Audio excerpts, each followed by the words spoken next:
அனுபவி ராஜா அனுபவி டிவிக்கு விசில் சின்னத்துக்கு ஓட்டு போட்டிங்களா? இப்போ ராத்திரி நடு ரோட்டில் குடும்பத்தோட கரண்ட் இல்லாமல் போராட்டத்தில் நீங்கள் ஈடுபட்டுருக்கீங்க.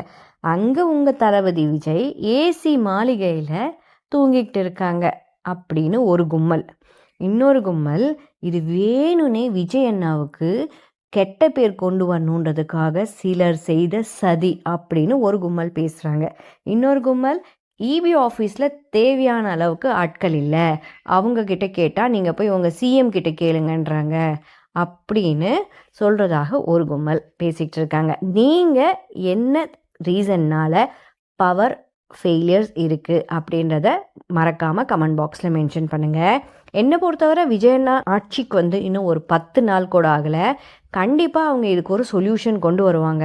கரண்ட் சிச்சுவேஷன் பிரகாரம் பார்த்திங்கன்னா ஓவர் ஹீட் அதிக அளவில் நம்ம சைடு பவர் யூஸ் பண்ணுறோம். AC, fan, induction stove use பண்ணுறோம். இது எல்லாமே அதிக அளவில் யூஸ் பண்ணும்போது டிரான்ஸ்ஃபார்மர்ஸ் ஓவர்லோட் ஆகும், பவர் ஃப்ளக்சுவேஷன், வோல்டேஜ் ட்ராப் இதெல்லாம் நடக்கிறது சகஜம். அண்ட் ஆல்சோ டிரான்ஸ்ஃபார்மர்ஸ் ஹீட் ஆகி ஒரு ஆக்சிடெண்ட்டை தடுக்கிறதுக்கு கண்டிப்பாக அது ட்ரிப் ஆகிறதுக்கான வாய்ப்பும் இருக்கும். ஸோ இதுக்கு எல்லாமே சொல்யூஷன் நம்ம சைடும் ஓரளவுக்கு கண்ட்ரோலாக இருக்கணும் பவர் யூசேஜில். அண்ட் கவர்மெண்ட் சைடு கண்டிப்பாக சீக்கிரமே விஜயண்ணா ஹையர் அத்தாரிட்டிஸோட ஒரு மீட்டிங் போட்டு தேவையான நடவடிக்கை எடுப்பாங்க.